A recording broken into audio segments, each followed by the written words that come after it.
Hey everybody, this is Eric from Longbox Review at longboxreview.com, and this is I believe the fourth annual. I don't know.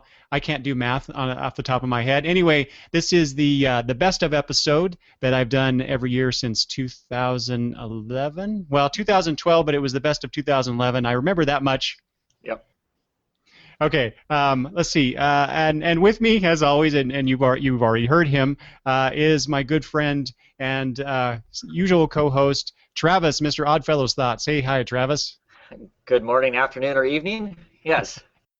Alrighty. And because Travis and I usually have so much fun doing this, I decided to ask a couple other folks to join us.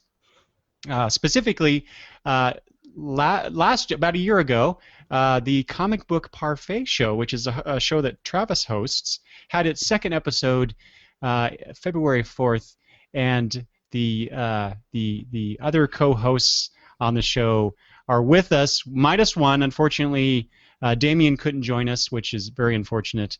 But we have the privilege and honor of having two new people on the Longbox Review show. Let's talk to them just real briefly, and then we'll get into our best of, or actually, really, it's our favorites of 2014. First up, let's talk to Johnny DaCosta. Hey, how's it going? Thanks for having me, Eric. Always a pleasure. Can't wait to get into this, man. Love talking comics with all you guys. Yeah, that's the whole point here. I really enjoyed talking to this group of people on the Comic Book Parfait show and listening to you guys on your own channels. You guys have interesting things to say about comics, so this should be lots of fun. Next up is our good friend Matt. Hello, internets. Yeah, thanks for having me on. This is one of the most fun times I've had preparing for any kind of comic talk in a long time. So, looking forward to this. And sorry about my camera. I don't know why it's acting up today. Hey, that's okay. Just for those who know who will be listening to this just on the podcast, the audio-only version, we're doing a Google Hangout live here. This what is today? The 22nd of February. But the audio version of the show will go out next weekend, about-ish, depending on how long it takes me to edit that audio. Anyway, we are going to talk about, 10? We have 10 categories-ish. We're all going to give our favorite answers to these various categories, and probably some honorable mentions as well, because I can't seem to just pick one thing. I have that problem as far as my favorites. But I wanted to just talk about this real briefly. I don't know how if you guys are number crunchers at all, if you'd like to take a look back at the end of the year and see how many comics you purchased and all that kind of stuff. For some reason, even though I can't do math on the fly, I like to do those sorts of things. And so I counted things up in preparation for this, and I actually bought 831 comics and/or trades, mostly floppies, during the year, which comes out to be average 69 books per month, 16 books per week. Wow, you're a machine.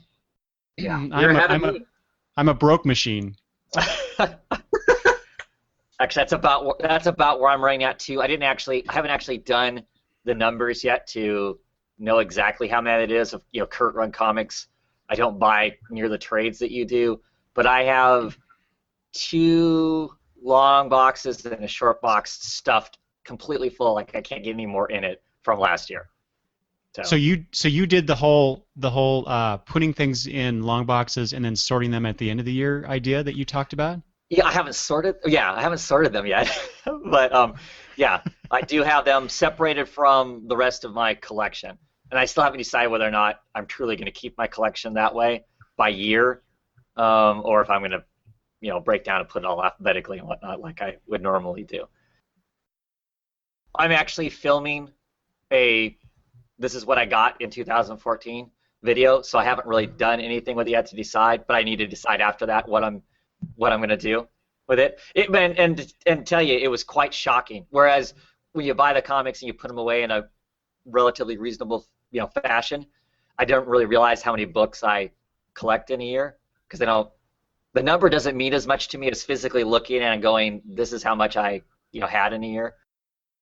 So it was a lot more than I thought it was going to be. I was guessing maybe a long box and a half, and it was considerably more than that. So. See, it takes me about a month maybe to fill up a short box, and that's when I decide that it's time to take those comics and integrate them into my alphabetical, more or less, collection. What do you guys do, Johnny and Matt, as far as that goes? Specifically for weeklies, or monthlies, I guess, or weeklies, I do have them accessible in one section in my comic book basement room, and my other collection, it is separated right now, but they're both alphabetically. I actually last week I started taking out my books from 2014, 2013, like especially my Batmans, because they're hitting the issue 40s now, and I am putting them into the other section of with the other volumes, which is volume 1 is obviously the first in my box, and I incorporated now just the volume 2s behind. So starting fresh again, because I've never really recorded how many books I purchased in 2014. So maybe that's a bad indication that I'm spending too much. I won't. That's a smart move. Don't do it. Don't count.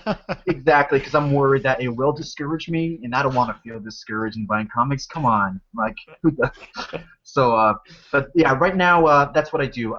Just like you, Eric, I do fill up a short box every month of just our monthlies, our comics, and so.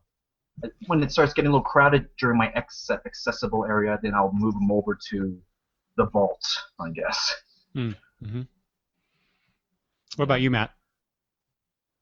I just kind of have a massive pile right now of my recent comics because I recently reorganized my comic room, and I realized I'm more or less at capacity. So I'm trying to figure out what the hell I'm going to do. Buy a bigger house. So, yeah. Well, I think I figured out something because I talked to Eric. I noticed you're a big proponent of the what are they called? I have one of them here. The drawer boxes. Yeah. Mm-hmm. And I've tried those before, and I don't like them because when you pull them out all the way, they kind of fall down. Especially when you stack them up. Yeah. And so I'm looking at Yeah. So I found something else where they have long boxes, and they're just a long box in kind of a cardboard case. And I asked them how many stacks you could have completely full, and they say you can do 3 to 4, which I'm taking to mean 3. And I think I could replace an entire wall of those somewhere with something else I have and make some room. But still figuring that out. So those are the other kind of drawer boxes that I've heard about, but I've never actually seen anybody use or seen them in person. So if you get those, I'd be interested in see how they work. Yeah. Yeah. I think it's a different company because the guy who created the drawer boxes is actually in Denver, and I've talked to him before, and he's very proud of his product. And sponsoring the Long Box Review Best of 2014 episode is no. Yeah. All right. Does anybody want to say anything else about their? Well, just real briefly. How about we just kind of talk about our thoughts about comics in general in 2014? Was it a good year? Was it a bad year? A bad year. A bad year for my favorite characters, I think. Obviously, you guys know I'm a huge fan of Batman. And Zero Year kind of got me a little down on the guy, on actually both guys, the writer and character. And but the tail end of 2014, the title, Mr. Snyder has redeemed himself, and I'll be touching on that later in my questions that you provided. So. All right, good. It's been a great year for comics, I think.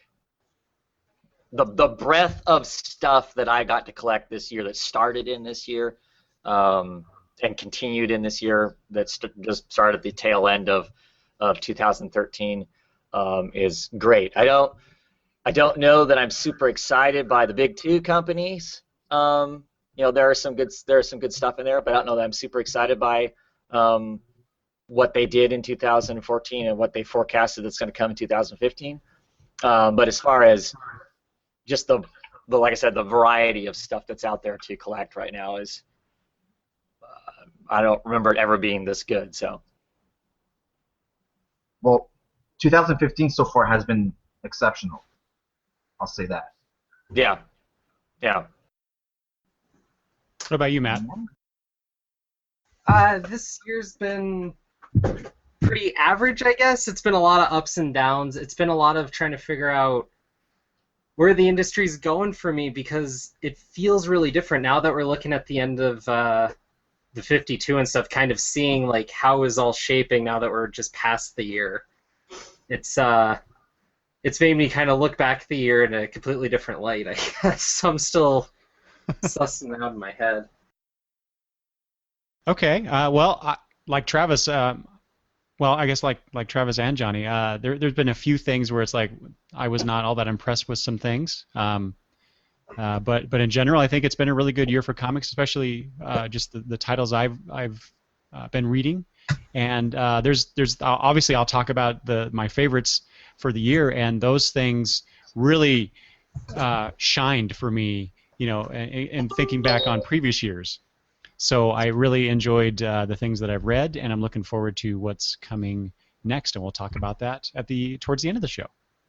So let's get right to it. Our first category, and I have these in a particular order, and so I'll read those off, and then people can chime in with their answers. So I guess, Travis, you're up first, and the category is, what is your favorite limited series of 2014? And this could be a limited series that either began or ended in 2014, because I actually chose one that hasn't quite ended yet. I'm going to go out on a limb there to say it's my favorite of 2014, yep, even though it hasn't ended. But right. What's your favorite limited series?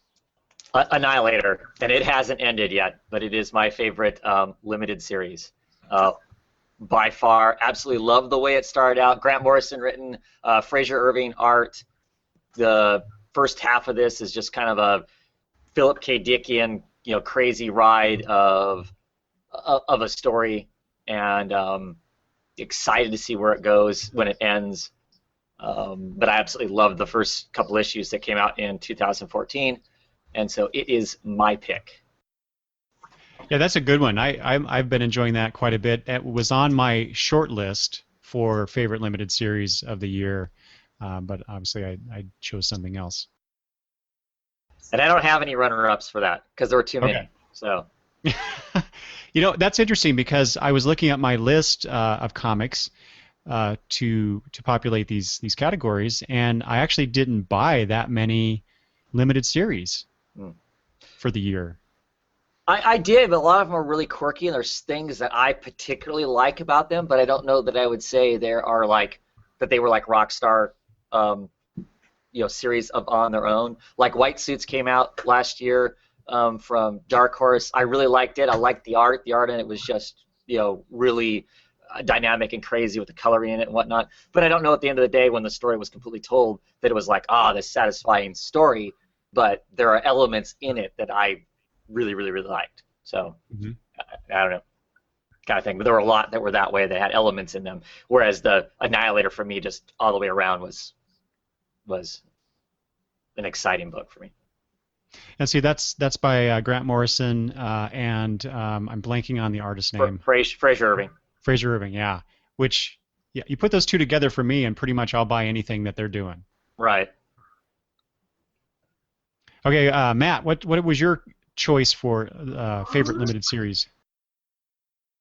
So, in a weird way, this was the easiest one for me to pick, because I could only think of one. The way I was phrasing in my mind was miniseries. The only miniseries I could think of that came out this year was Burn the Orphanage: Reign of Terror, which is it's kind of like modeled off of like old brawler games where there's just some like dude where all you need to do is punch the problem harder, and it just kind of made for like an 80s movie fight vibes sort of thing.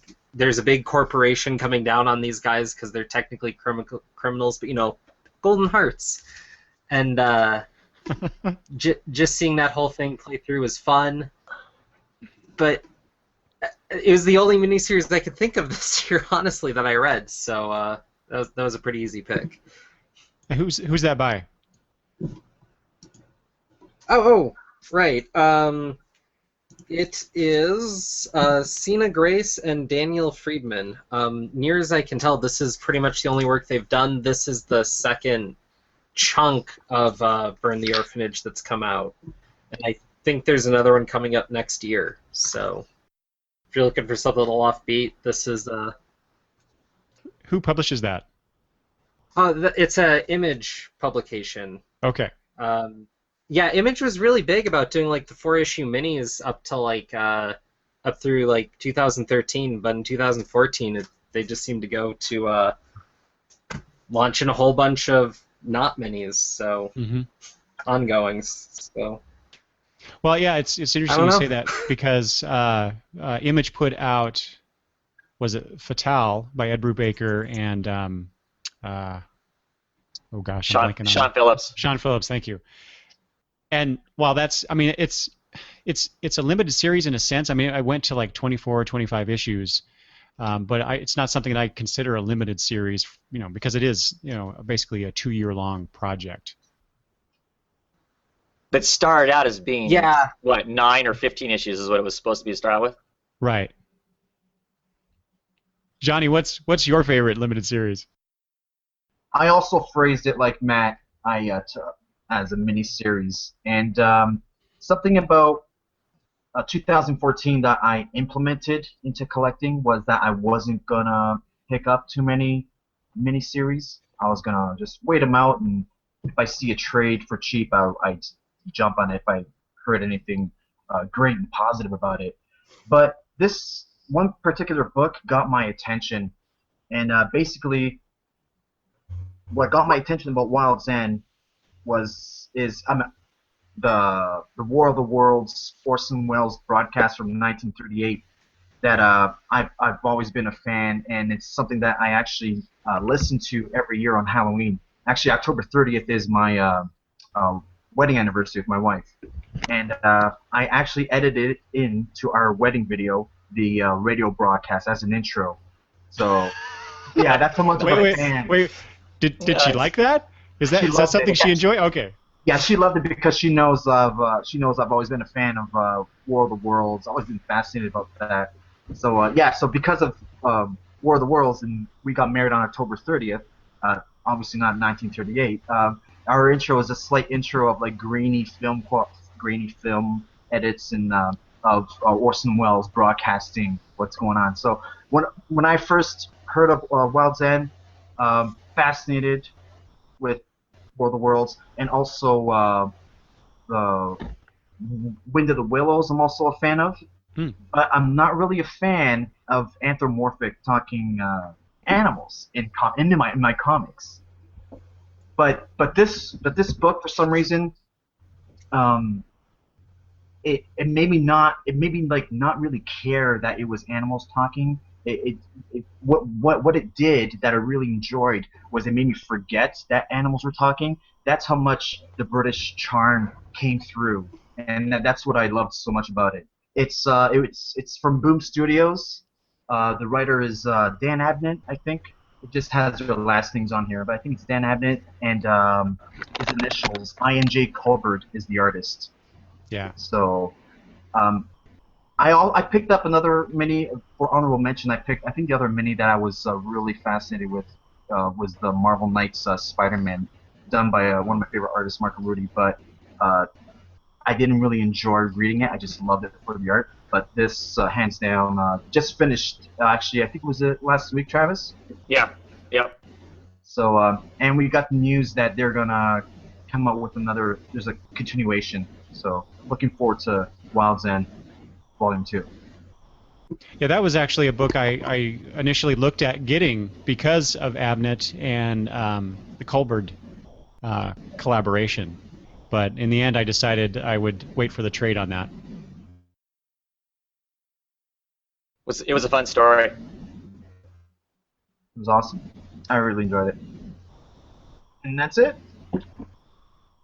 Okay, so what I chose for Best Limited Series, like I said at the top of this, was a series that hasn't ended.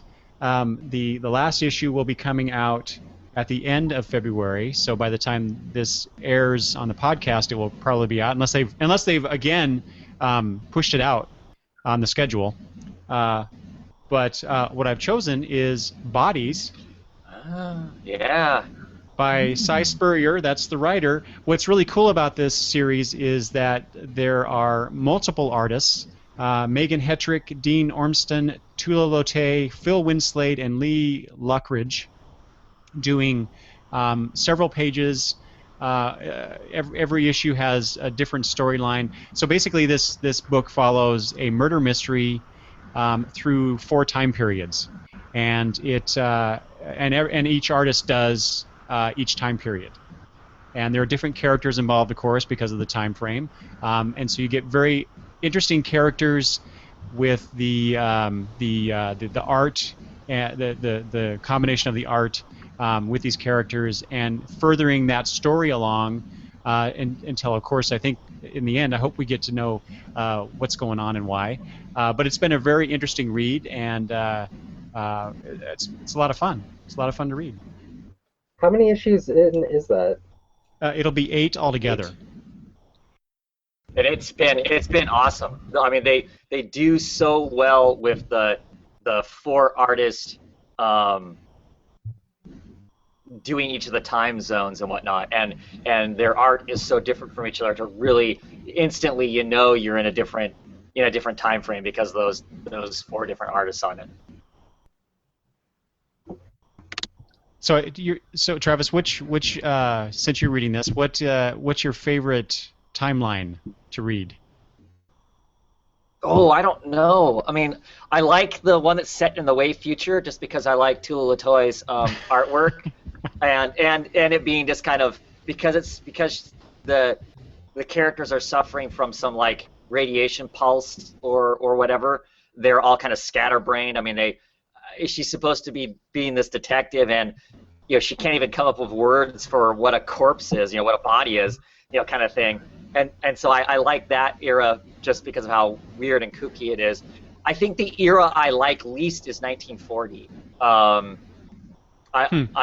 like the 1880s because it looks almost like you're reading like some old Magnolia Universe kind of a book. It has kind of that feel of that world to it, which I always like. And actually, I like the modern era storytelling with the character. I'm drawing a blank on her name right now, but the Shahara.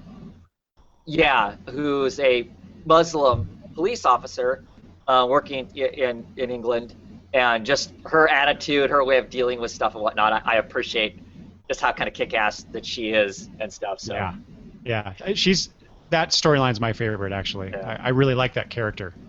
I'm just really, because we got 1 issue left now, how it's all going to come together at the end of this whole thing is because there have been some pretty interesting plot twists that have happened since the beginning of the storyline. So, for my honorable mention, I chose a 6-issue series from Boom Studios. It's let's see, hold on one second here.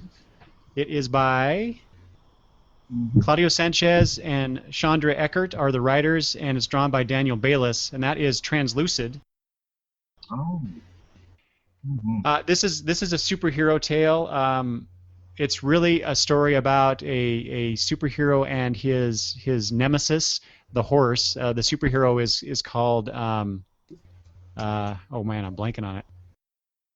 The Navigator. That's who he is.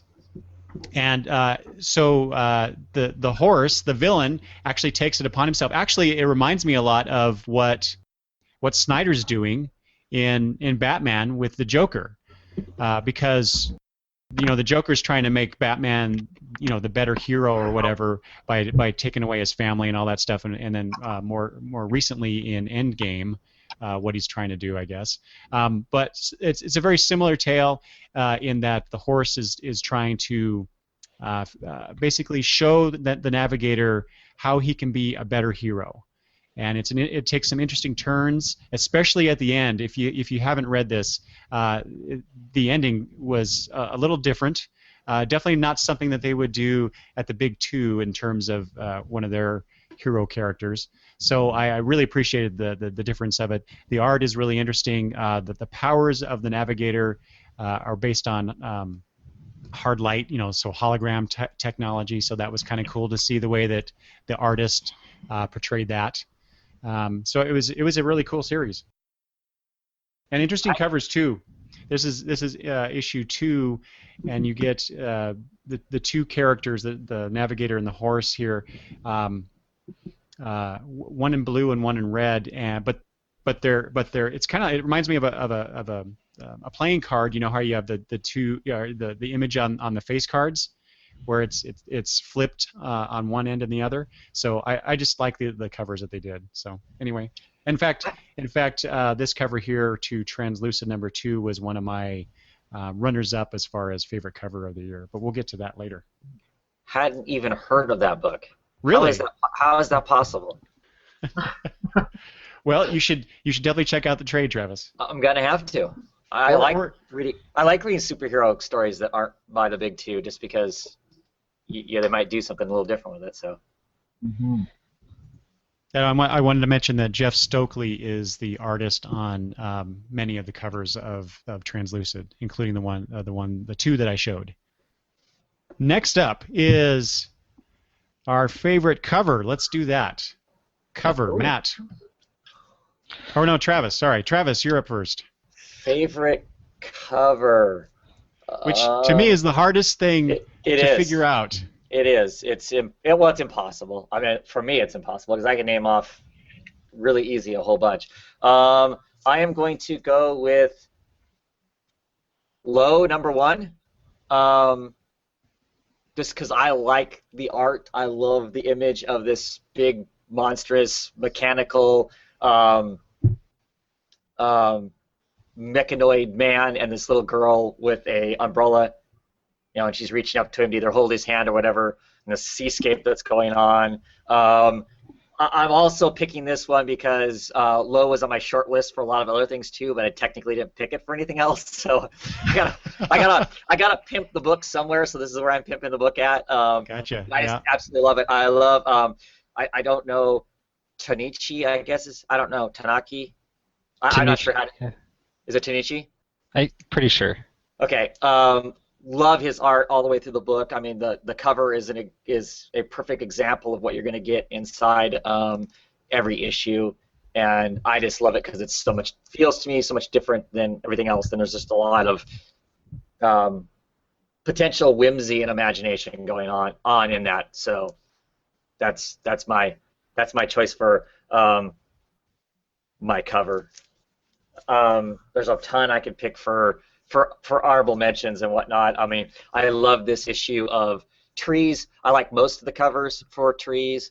I especially like this one just because of the whole Tiananmen Square, the tanks rolling in on the single man from the 80s that was so, this image that still gets used and is still striking, and I like it for that because it does represent that in this issue too. So that's my runner-up for cover.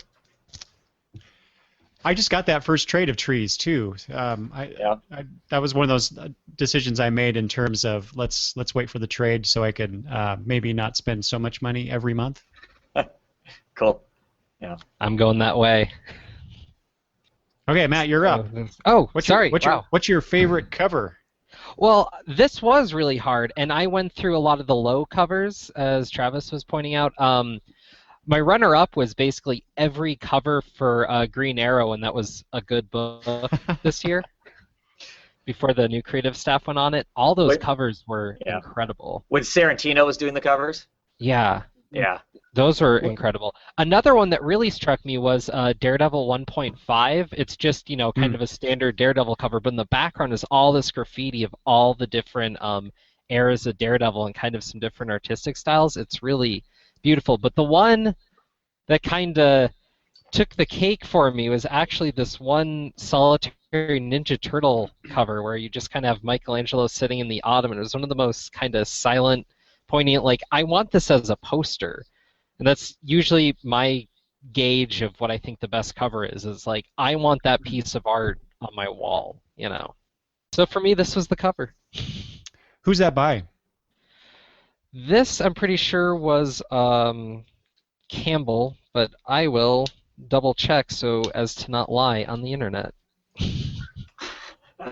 While you're doing that, Ross Campbell.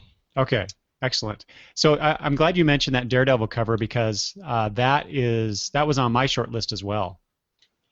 Oh, cool. A man Travis, of good taste. Travis, did you say who that Trees cover was by? Oh, I'm sorry, I didn't. That is by Jason Howard. Jason Howard does all the art for that and does the art for the cover.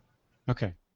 So you guys are introducing me to all these different creators that I actually haven't heard of, so I'm kind of embarrassed to say that. Well, if you want to check out Ross Campbell, I know he has a fan Ninja Turtle comic somewhere for free online if you just dig through his stuff. So. Okay. Excellent. All right. All right. I'm up? Yep. You're up. Okay. Well, Eric, I approached your question through different avenues. I didn't know. Obviously, when someone asks you what's your favorite cover, I pulled out 20 issues that looked gorgeous, beautiful. But then I thought about it, and I'm like, what out of the covers I pulled out? There's certain covers that actually got me excited for the book, and I have another. I actually picked two covers. One that's an honorable mention because of what I got, the excitement I got from it, and the one that I'm actually going to talk about that I chose as a favorite cover is a book that I actually dropped, and went back to it just solely for the cover. So if the book can get me back just for the cover, then that's pretty impressive, I think. And Yeah. And Travis knows this one. This book right here, it's actually Catwoman number 35. I don't know what it was about this cover. It had me, it just had me so anxious. I just wanted it. I just wanted it.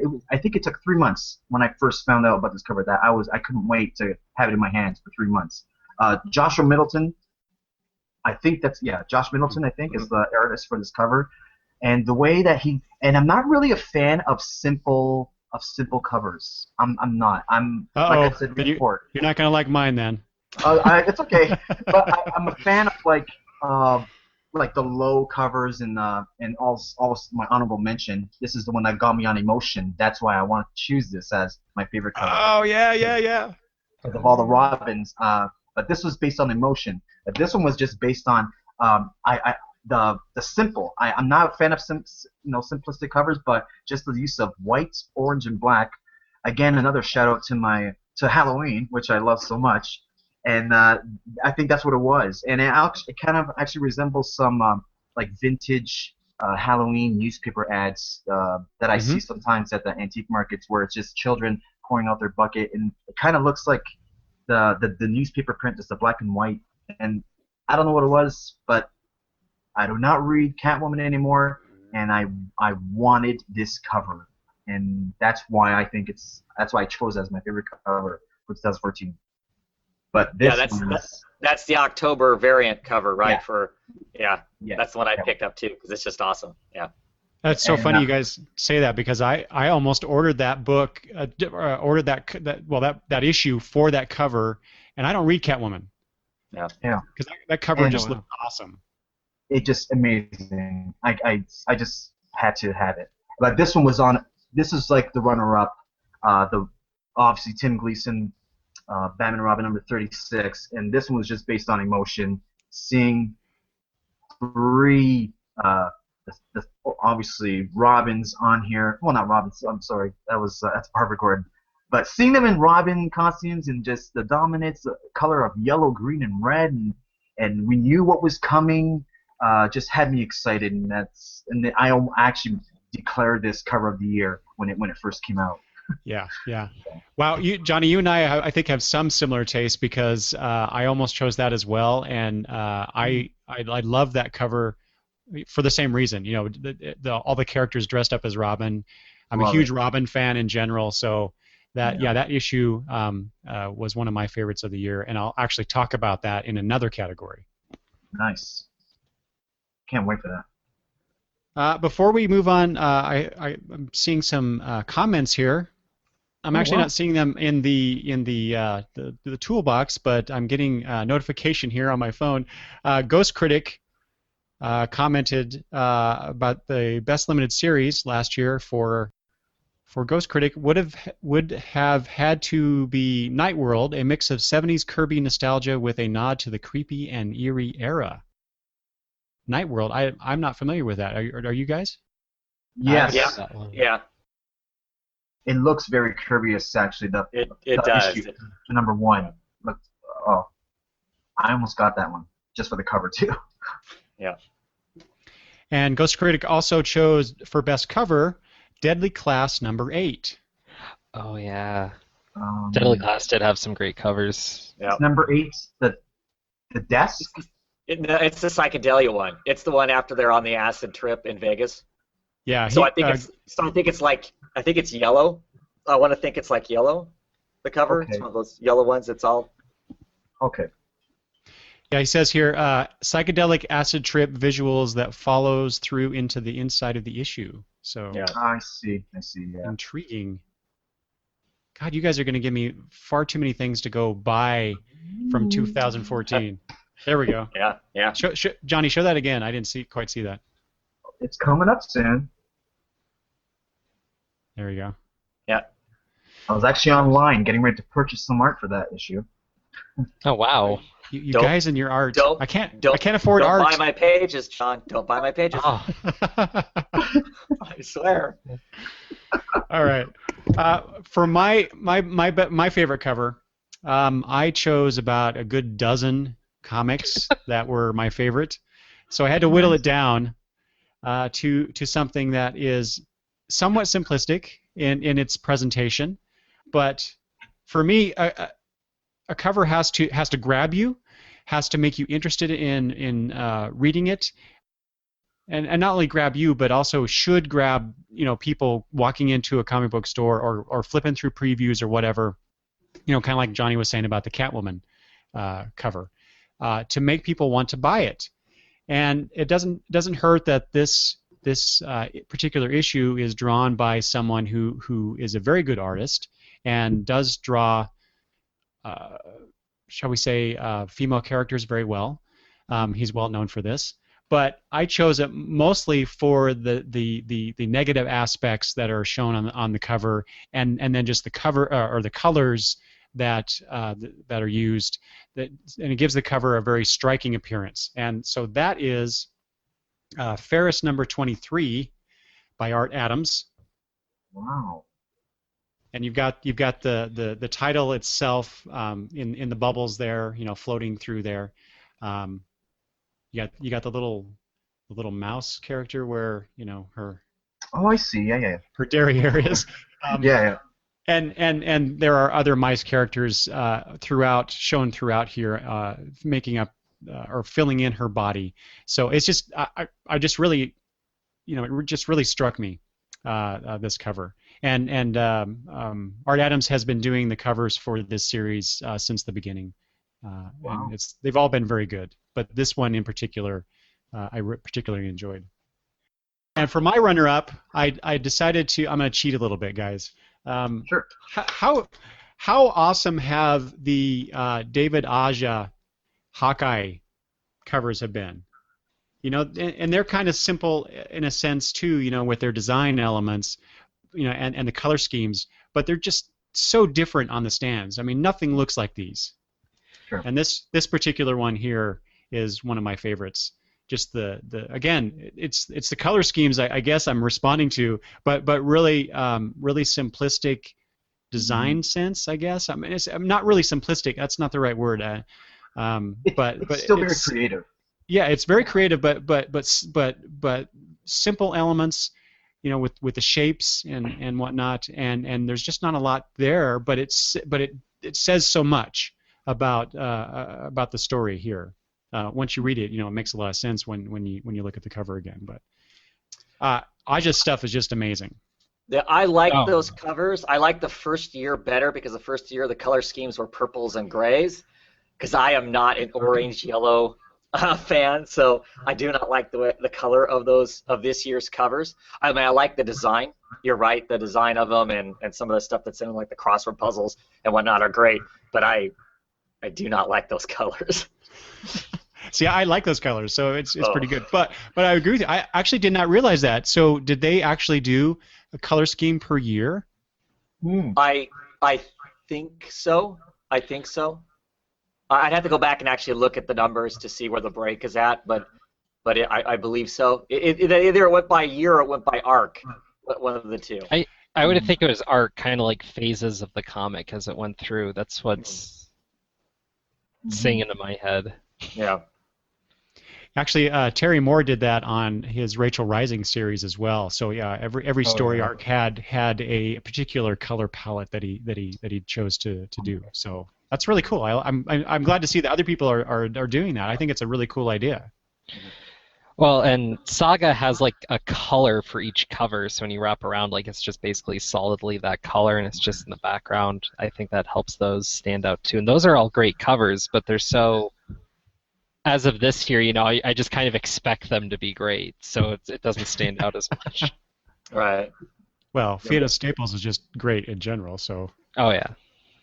Yeah. So Eric, Rachel Rising just wrapped up the purple covers, I think, which is my favorite. Mm-hmm. I like them all. So. Oh, that's what do I. You know what? Maybe I should rephrase that about the. I'm not a fan of simple covers.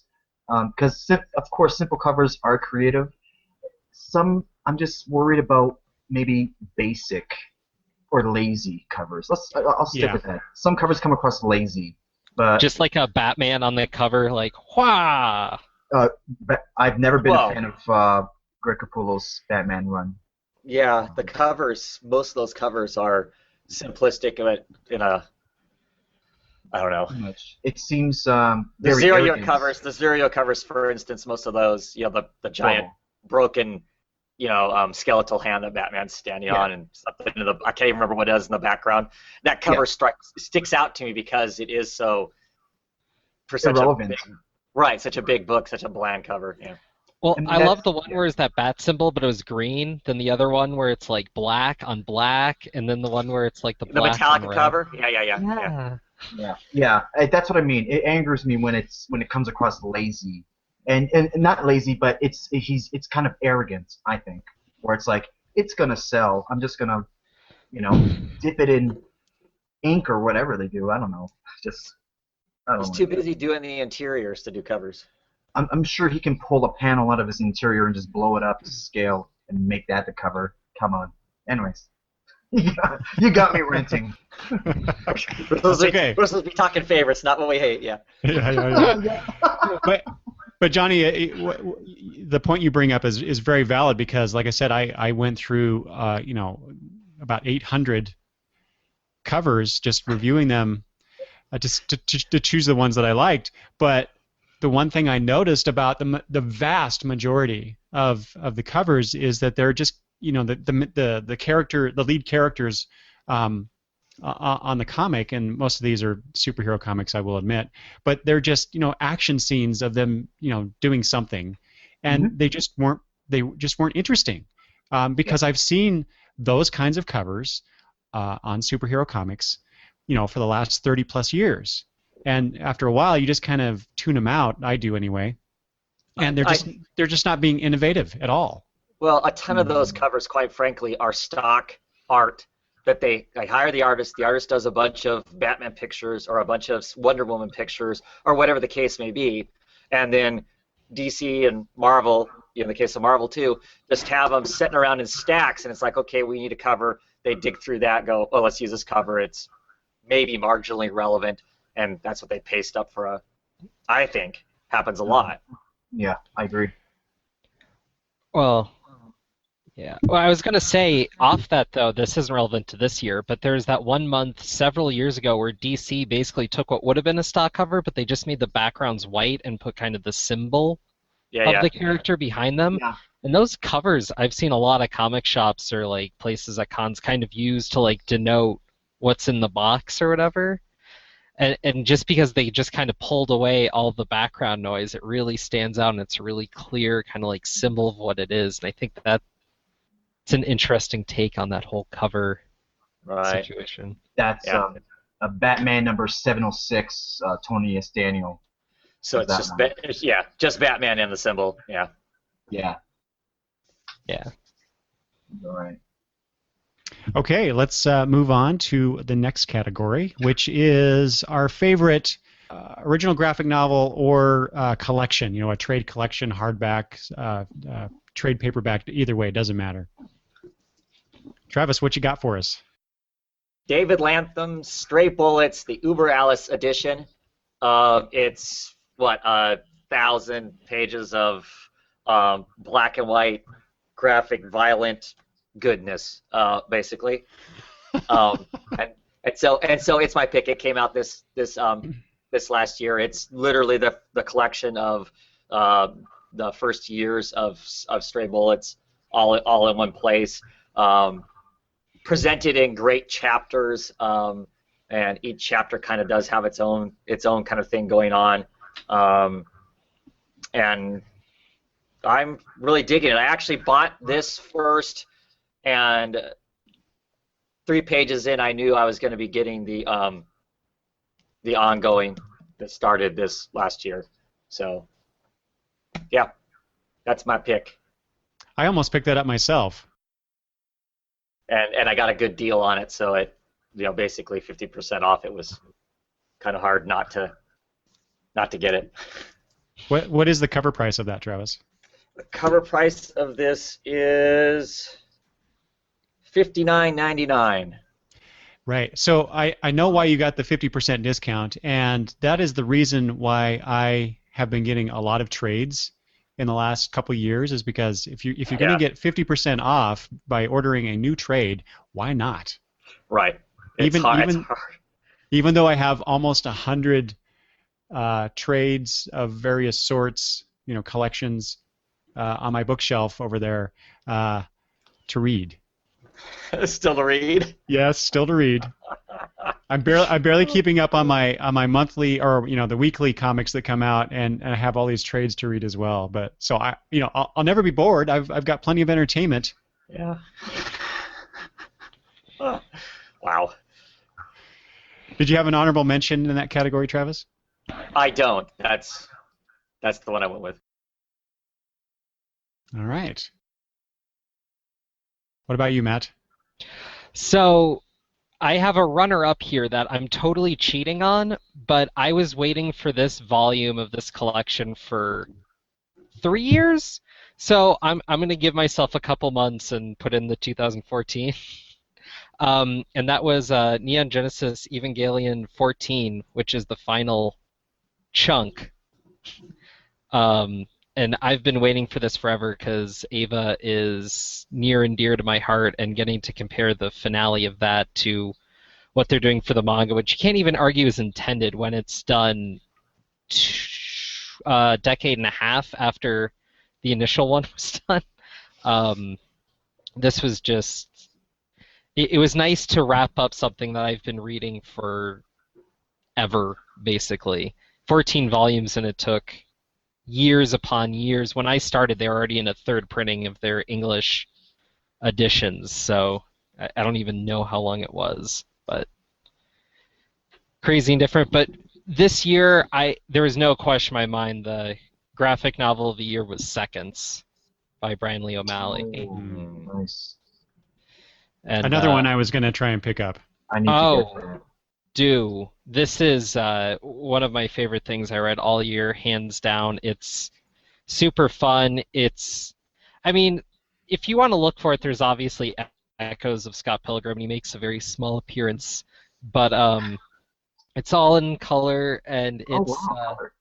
its own thing, and it's just a really beautiful kind of story that it's really nice to sit down and read a comic that has a beginning, middle, and end. I don't know, it's Wow. just I love something that. about that. Yeah. So that was my pick this year. Nice. I plan on picking that up at next month when I go to Emerson Lake Comic Con. I'll pick it up from the Oni Press booth. It's on my list of things I know I'm getting. Ooh, that's a good idea, Travis. I might do that too. If you guys do that, let's do a talk on that. Cool. Matt, sorry. sorry, Johnny. I just wanted to ask about the your honorable mention. Oh yeah. So what? Oh gosh, the question I had just flew out of my brain. Okay. I know. I'm sorry. What can you just give a brief synopsis of what that series is about? Because I've never heard of it. A brief synopsis of Neon Genesis Evangelion. All right. Oh my God. There's a small Put you on the kid spot.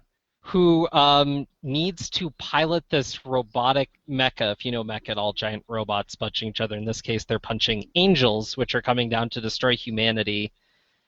And he needs to pilot this thing because in order to pilot these machines, it takes a certain mental coefficient, and for reasons that get explained, he is literally the only person on the planet that can pilot this machine to save humanity. And there's a whole bunch of psychological, religious, and whatnot fallout from that. It's a very complex, compact show, so that's why I'm struggling to wrap it up quickly. But yeah, All right. that sort of thing. All right. Well, it sounds intriguing to me. You throw in angels and anything, and I'm pretty much, hey, what's that about? So I might have to check that out. Yeah. Okay, I have a Ghost Critic here. He's got another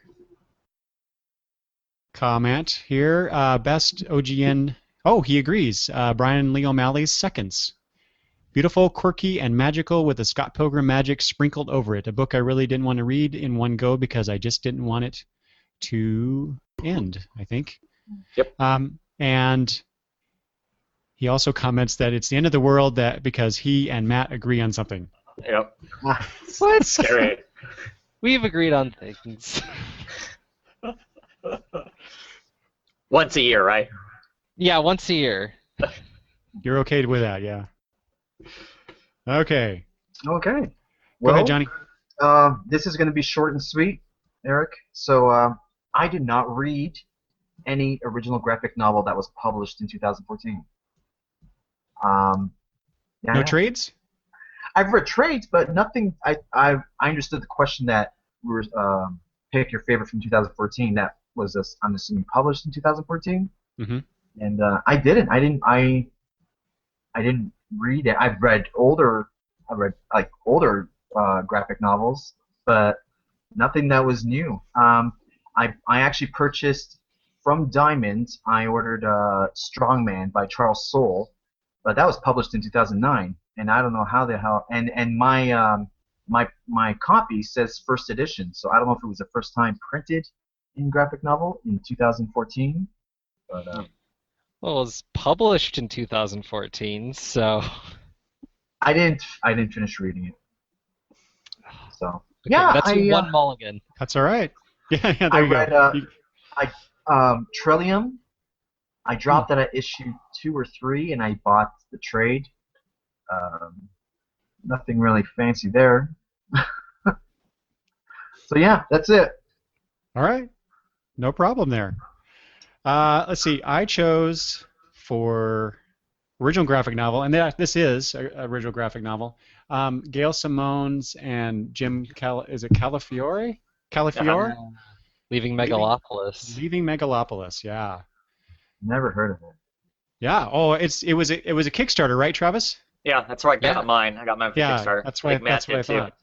Yep. So this book was So this is kind of how I read things. When I get the trades in, I'll start flipping through them and just kind of read the first few pages.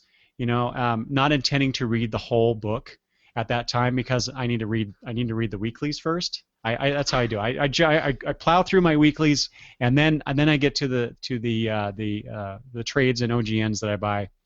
But like I said, I have almost 100, so I'm trying to be choosy about what it is that I read. So I start flipping through Leaving Megalopolis, and I can't stop reading the book. It just drew me in and would not let me stop reading it. And I sat there for the next, 30 minutes or so reading this graphic novel, and could not put it down. It was engaging. The story is, if you're not familiar with the story, but there's a bunch of superheroes in this world, and they all go mad. They start killing everybody and maiming people, and it's like cats playing with their food kind of a thing. But the story follows a few characters that are not superpowered. They're just normal human beings trying to survive in this apocalypse that's arrived on their front steps. And it's just the way that Simone and Calafiore created this story, created these characters, and then put them in the situation and how things get resolved. Although the book does end on a cliffhanger, so I assume that we're going to get a volume 2. But even still, the story, like I said, was just very engaging, and it just grabbed me by the shirt collar and said, "Read me." Really good read. Travis? What did you think of that? Have you read that yet? Yeah. I read it when it first came out in the Kickstarter. As soon as I got it, sat down and read through it. There are elements about it I like. I did not care for the ending. The last little bit of it, I didn't like the resolution or non-resolution that happens at the very end. I was kind of like, yeah, I don't know. Now, I wasn't upset with the idea of them setting up the potential to be something else. It's that one character that we kind of followed through a lot of it. What ends up with that, I don't know. Not satisfying? No. Yeah, I totally understand you. Because I kind of felt the same way, but at the same time, I just accepted it as this is part 1 of the story. So give us part 2 now, and actually tell. Unless I don't know, Travis. I knew of the Kickstarter, but I didn't actually check into it. I don't know if they had announced what their plans are for this series. If it's 1 graphic novel, 2 graphic novels, a series of them over time. One, because they didn't know what was going to happen and whatnot. Of course, it's one of the most successful comic book Kickstarters ever, I think, or at least at the time it was. They made $100+ grand, I think, in Kickstarter fundage on the book. So it way outperformed anything they could have possibly thought that it was going to do. I think so.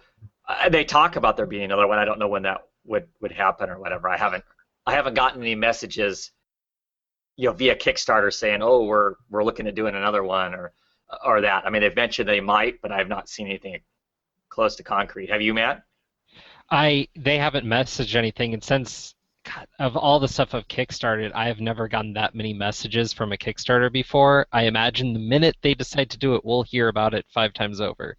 Right. So, yeah, I feel like Kickstarting it actually really hampered my ability to enjoy the book, because for about 2 years I'm getting all these messages, little clips of art, and I'd seen about, a third of the book's like pages without dialogue already. And when it was all said and done, I'm sitting there reading it, and I'm enjoying it, but the best way I could put it is, like, in my mind, it was like a fierce mediocre, like, all right, this is decent. But I couldn't shake the idea that it was very similar to Irredeemable. And I feel like it didn't explore a lot of ground separate from Irredeemable. Mm-hmm. So, I thought it was all right, and I'll be honest, I forgot that was this year, because in my mind it was like years ago that it was supposed to be out. Well, you know what? It didn't come out this year for us, Matt, as Kickstarter. It came out in 2013, because I didn't go to That's right. Emerald City Comic Con last year. It was the year before that I talked with Gail about it. I saw the first, I think I read the first 8, 9, 10 pages off of her husband's tablet, standing in line, and Wow. and then it came out like the next month. It actually was put out. So, but that's Dark Horse, right, Eric? The publication. Yeah. Yeah, and so that came out 2014, the Dark Horse's publication of it. But it actually, if you were a Kickstarter person, you got it the year before. That's why it Okay. seems like it's been a long time since we have kind of talked about it. Yeah. All right, Yeah. so that explains why it says on the copyright page it says 2013, 2014, but it does say first edition September 2014 from Dark Horse. Right. All right, that explains it. Right. Yep. Hey, and Matt, I see where you're going there with the comparison to Irredeemable, because I'd read that as well. Yeah, you're right. Maybe it's not not my favorite now. I'm not trying to bring it down. It was just when I was reading it, I just couldn't shake that, and then it just kind of ended. And knowing that, like, if we were going to get a continuation, it was going to be years later, also kind of sucked out. That's why I'm saying, like, the Kickstarter thing, I think, really sucked out my enjoyment. Because if I had just bought it and read it, I feel like I would have liked it so much more. So you got the better experience. It sounds like it anyway. Yeah. For my honorable mention, this was a complete surprise. How much I enjoyed reading this book as well. I know some of you, maybe all of you here have read this. I know you liked it. I know a lot of people liked it when it first came out. I just, for some reason, decided not to pick it up and waited for the trade. But when I did, I thoroughly enjoyed it, and that is Rat Queens, Volume 1. Mm. Oh, So this is by, let's see, Curtis J. Wybe, drawn by, is it Rock or Roke? Upchurch? Rock Upchurch, with Ed Brisson on the letters. When I first started reading this, like the first issue that's collected here, I was like, really? This is what everybody's, gaga over? But the more I got into it, the second issue, the third issue, I'm like, wow, this is actually pretty good. There's interesting characters. It's an interesting setting. This fantasy setting. The dialogue is really funny. It was just a really enjoyable read, and I was really surprised about that. And surprising me with the comic, kind of like how Leaving Megalopolis did, as far as pulling me in. That takes a lot. It doesn't happen very often. Because like I said, I've been reading comics for over 30 years, and I've seen just about everything I think I can see as far as comics go. So if I'm surprised, that's a good thing. Yeah, that's how I was too. I didn't pick that up in singles, but people were talking about it long enough that I picked it up in trade, and that's how it was for me. I started reading it, and I'm going, okay, I mean, I can see the appeal, but this is nothing all that great. And by the time I was halfway through it, I was laughing my ass off and going, oh my gosh, this is a lot of fun. So it'll be interesting to see, because there have been some issues lately, shall we say, with, I think it's the artist, right? yeah, this, I think next week or the week after that, I'm pretty sure it's February, we get the first issue with new artists on the book. Yeah. So I'll be really curious. Obviously I'll still get the trades of this. It's not something that I feel like I need to go buy the single issues. I'll just wait for the trade. But I'll be interested to see how the change in artist affects the quality, I guess I'll say, of the book. Mm-hmm. Yeah. Okay, next up is our favorite single issue, a one-shot special or single issue from a series. I am going to go, because this was really hard, I'm going to go with Grant Morrison's and Frank Quitely's Multiverse, Pax Americana. Yeah. Solely because of just how dense it is as far as how much stuff is going on in the issue, the storytelling as far as the art goes.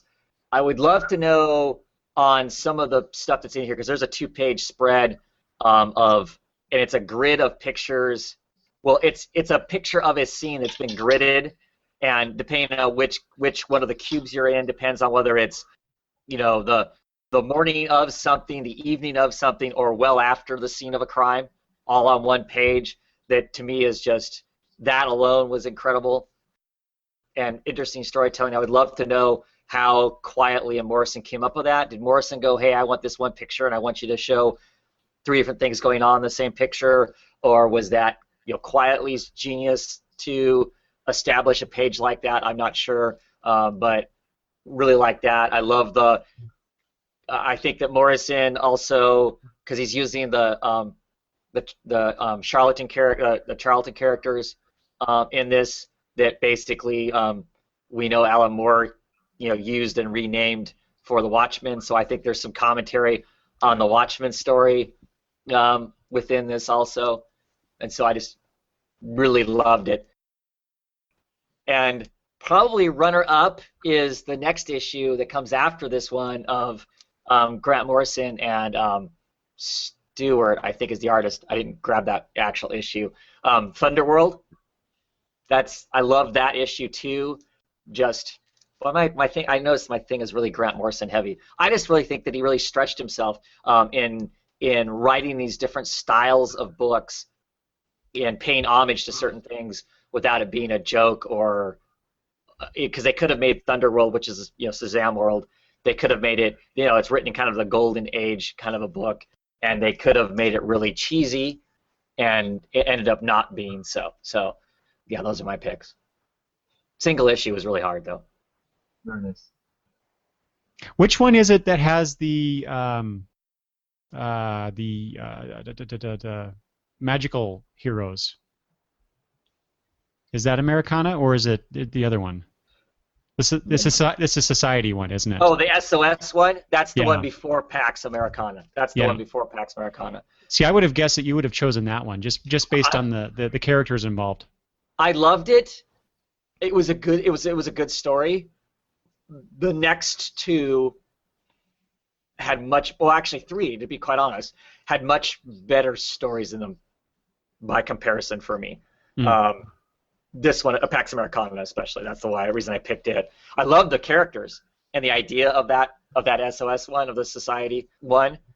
As far as execution, there's just so much going on in the Pax Americana. I read it a few times, and I normally don't immediately reread something unless I'm confused. And I didn't feel confused, but I got more out of it reading it multiple times. For me, that's pretty much any Grant Morrison story. Yeah. Yeah. Okay, anything else, Travis? Nope. Who's after Travis? You are. You, Matt. Single issue. God. Okay. All right. Well, single issues was hard for me. There was the Ninja Turtles annual. There was, even the Batman annual is really good this year, and those kind of stick out in my mind for single issue stuff. The last issue of the Good Green Arrow run really stuck out to me because it wrapped up kind of the arc, but it was also a tie-in to Future's End. So it was doing a whole mess of things in one issue, and I thought that was super strong. It's probably the only tie-in issue I actually really need to read because it affects Future's End in large ways, whereas most of them were pretty throwaway. But the one issue that really stuck out to me was this Edge of Spider-Verse 5 of 5, which most people were big on. I think it was the third one, which had Spider-Gwen, which I thought was okay, but basically Spider-Girl take two. This was basically Spider-Man-esque things thrown into a Ava universe, so that when I was talking about earlier, Genesis Evangelion, you could see a lot of that in this one issue, and it was a blending of like two of my favorite things, so it may not have been like the greatest, but this is far and away my favorite, and I'd much rather have this series, which by the way has a female pilot in there, so you could get the whole femme spider thing going. I think that would be more unique than Spider-Gwen, but people love Spider-Gwen, so that's going to sell. That's right. Well, it worked on me, I have to admit. I'll check it out, but I'm much more lukewarm than most people. I don't know. I say leave her dead. All right. Any other? Well, you already mentioned some others, but did you pick a particular issue that would be an honorable mention? I couldn't. Of that mess of stuff, I don't think I guess the Green Arrow issue would be the runner-up. Okay. I couldn't even tell you the number right now, though. Okay. So, all right, yeah. Johnny, what Yes, you got sir. for us? I think I gave you a little hint earlier on, but I picked David Class issue 5. Basically Yeah. because of the craft this book has. It's just ridiculous. I've been waiting so long for this type of book. I think I'm accidentally spilling into my ongoing series too. Anyways, yeah, but this is the kind of comic book I've always wanted. Like, so much action. It starts off. He's at the tail end of his acid trip, which the previous issue was phenomenal because we got to see Wes Craig display this bending of hallucination everywhere, which just made an incredible read just by visuals. And I love this issue because this is where I got more attached to the main character, Marcus.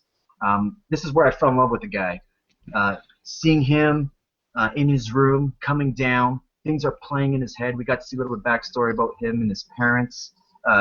His partner, his classmate is with him, and he's going to go next door and kill his father because these are a group of students who are assassins.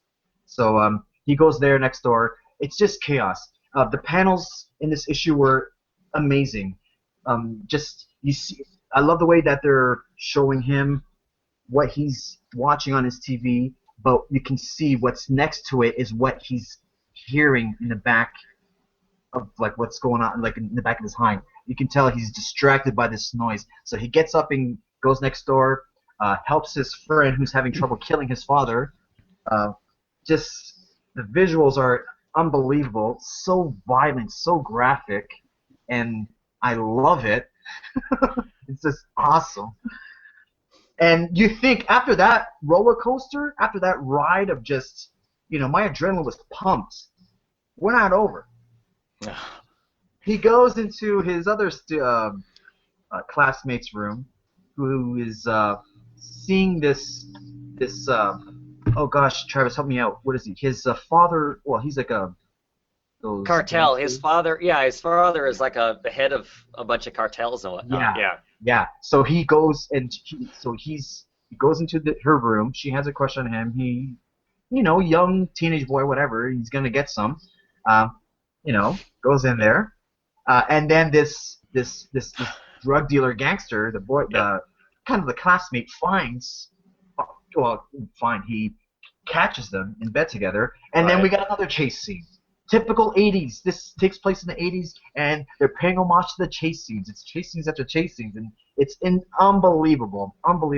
This issue just basically dropped the mic on my comic books. It was, that's right. That's the issue that ends with them in the convenience store, with the convenience store all shot to hell.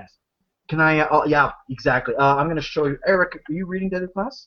I'm not, but it sounds like I should be. You should be. Oh my God! Wait! Before you go any further, who's this by? See, you won't like it. It's Rick Remender. That's Rick why Remender. I passed on it. Yeah, Rick Remender and Wes Craig, and it is incredible. And Wes Craig is the artist. This is where I just finished reading issue 11. It came out Wednesday. Yeah. I cannot. If I try to pick at it and dissect it, I honestly cannot find anything wrong with this title. Okay, again, I'm spilling into my favorite comic book of the year, but anyways, issue 5, Deadly Class. That's the book that said, Nice. "Oh my God, that's it. Love it. I know what this book is about, and I've been waiting for it all my whole life. Not a whole life, but So is there a first trade available right now, or is that Two. to come? 2 trades, my Two friend. trades. Yeah. Okay. February the second trade just came out. All right, after this talk, I'm gonna have to go buy it. I'll Yeah, buy that first trade and check it out. The cover art for the trade is awesome too. I mean, I don't know if you guys can see that picture, but the cover art for the trade. That's the first trade. The classmates walk along with their baseball bats like a gang, and then they're as skeletons below. Yeah. There's the second trade, but I'll talk about the series later on when I talk about guess what my favorite title for 2014 is. I'll give you more. Hey, John, when did that issue come out? What month was issue 5? Issue 5 is. So that would have been May 2014. It's what it says here in the Right. credits. So that's when the book came out, and I can probably tell you scene for scene what happens in that almost page to page. There you That's how solid that book is. Really, I should have picked John's pick for single issue. Issue 5. I mean, like I can still see him jumping out the window and bouncing off the palm trees. He's trying to get the hell away from the gangster and stuff. So yeah. Yeah, and Of course, and the next issue is incredible too. So yeah, exactly. There's no I guess breathing room when it comes Yeah. to this book title. It's interesting. I'm not. Yeah. Yeah. So thanks, Eric, for making me read this again. You're welcome. So, Because I was like, oh, I love this. We'll talk more Deadly Class when we get to best ongoing. There you go. Wow. All right. Oh, here we go. what I want to know, though, Eric, is what do you have against Rick Remender? Yeah, this is something that Travis and I have talked about on a few occasions. I know people think I'm crazy for not liking Rick Remender more, but I just don't like his style. That just boils down to that. It's just I just don't care for his storytelling abilities. Well, I'm wondering what you read of his that made you. Well, I could tell you I read Uncanny Avengers, which that just turned me totally off. I read that too. What was Travis? Black Science. Yeah. That was okay. It was okay. This is way better than Black Science. I'll Yeah. definitely say that. Like Black Well, Science is kind of a mess from a narrative perspective at times. Hmm. This story's a lot more. You're I'd a- say give the trade a shot. You might be pleasantly surprised. I hope, yeah, and please, yeah, let us know when you read it. Go on. You're a kid of the '80s, Eric. You'll like it for that, if nothing else, because it Yeah. has these little touches that are the kind of quasi Brat Pack kind of a ness to it. But of course, this Brat Pack makes the Brat Pack of the '80s look pretty tame because these guys are so damaged. They're damaged well beyond having to stay after school, for instance. So, but yeah, it's. Anyway, we're gonna keep talking about it. We should. Yeah. Okay, one more comment about it because Ghost Critic is saying Deadly Class number 8. Johnny is spot on. Yep. Anyone who has been on acid trip can relate to the madness, the speeding up and Well, slowing I down wouldn't of know time. that part. I wouldn't know that part. Ghost Critic would. Remender and Wes Craig pitched it perfect. Mhm. So there you go. All right, well, you guys have sold me. I'll pick up the first trade definitely. But Yes, that's another one. since I've dropped The Walking Dead, reading that in trade, I need to find something else, I suppose. If Oh, you wow. if you hate it, I'll buy it off you. Hey, an Oddfellows guarantee. There you go. That is solid right there. All Because he right. knows you're gonna like it. Yeah. All right. Let's see. Because if he doesn't, we're gonna shame him. So Try following that now, Eric. Well, I'm sorry. yeah, maybe I should be going last. All right. So mine is let's see here. Well, I'll just show it to you. It's funnily enough, it's a new 52 Future Zen one shot. Grayson. Wow. This is written by Tom King, who is co-writer with Tim Seeley on the main series, but this is written by him with a plot by Tom King and Tim Seeley. It's drawn by Stephen Mooney with colors by Jeremy Cox and letters by Carlos M. Mangual. I really love this issue. Obviously, it features one of my favorite characters in comics, Dick Grayson, in his new role as a Spiral spy. Which I'm not all that keen on, but I'm reading it just because it's Dick Grayson mostly. But what has blown me away on this series in general, and this issue in particular, is how Tom King is writing the book. So this story starts off with basically it's a flashback story. So you start off at the end, and as you go through this, turn each page, you're going back and back in time to fill in the details of where we started out with at the beginning of the book. And as you go along, there's this added element where you couldn't just read it and know. You had to pick out the clues because there's a little mystery here that Dick Grayson starts out with and reveals little details to his co-star, the new 52 version of Helena. Oh gosh, I'm blanking on her last name. Bertinelli. Bertinelli, thank you. Yeah. So you really have to become a detective in a way to figure out what the joke is, what the in joke is of this comic. And I have to admit, I had to do a little research online before I got it completely, but it was really cool to see it. But more importantly, it really showcases the relationship between these two characters. Granted, this is, since it's a New 52 Future's End, it was 5 years in the future. That was the premise of that whole thing that they did.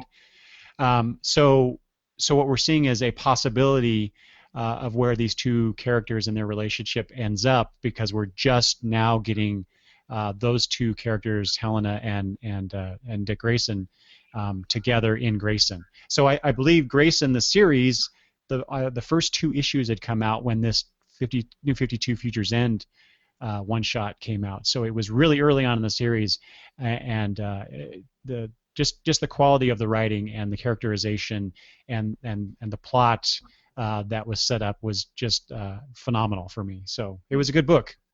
So I need to pick that up, because I've been reading Grayson. I've been liking it. So. Oh, you didn't pick this up either? No, I didn't pick that up because I didn't want to get involved in the tie-ins to something I wasn't reading. So I went, whatever. I don't need that. Yeah, I highly recommend it, Travis. In fact, out of all the 52, I got a few of them. I got like 6, maybe 8 of those. It was definitely the best by far of all the Future's End stuff.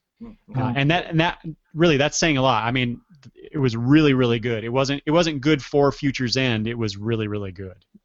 Cool. I got the Red Hood one. That was my favorite. Is that the only one you got?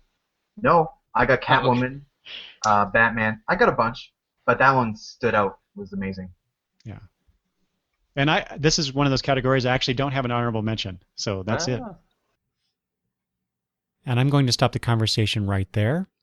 Please come back for part 2 of the favorites of 2014 with me and my special guests. Please send comments to longboxreview@gmail.com. Also, if you wouldn't mind, please subscribe, rate, and review the show on iTunes. I'd really appreciate it. The Longbox Review Podcast is a proud member of the Comics Podcast Network, and you can listen to the show on Stitcher. Thanks for listening, everybody. Bye-bye.